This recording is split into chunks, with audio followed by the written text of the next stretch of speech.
মা, তুমি তো একদম নতুন বউয়ের মতো সাজুগুজু করে বসে আছো। জি মা, আমাকে কেমন লাগছে?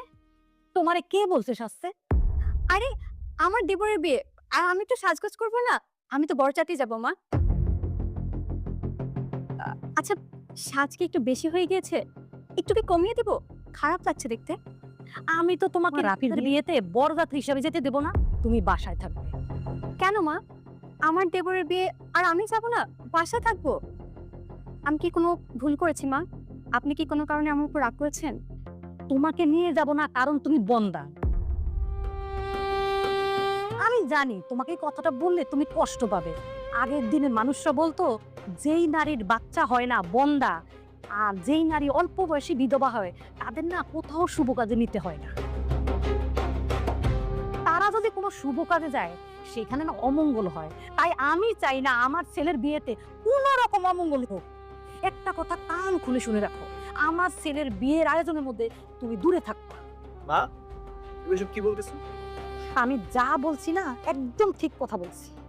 বড় বৌমা রাফির বিয়েতে বরযাত্রী হিসাবে যেতে পারবে না। লামিয়া যদি বরযাত্রী হিসেবে না যেতে পারে, তাহলে আমিও যাব না। কি বলছিস তুই? তুই তোর ছোট ভাইয়ের বিয়েতে যাবি না?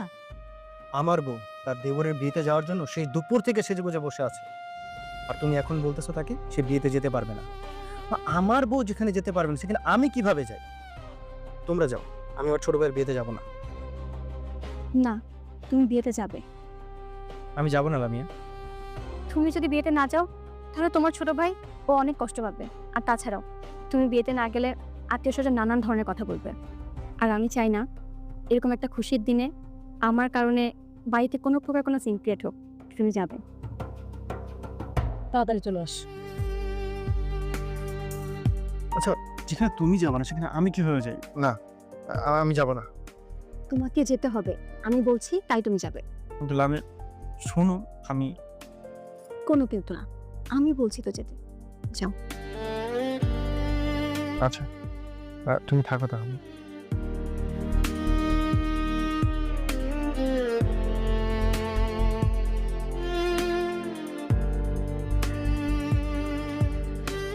তোমাকে নিয়ে যাব না কারণ তুমি বন্দা। আমি জানি তোমাকে এই কথাটা বললে তুমি কষ্ট পাবে। আগের দিনের মানুষরা বলতো, যেই নারীর বাচ্চা হয় না বন্দা, আর যেই নারী অল্প বয়সী বিধবা হয়, তাদের না কোথাও শুভ কাজে নিতে হয় না।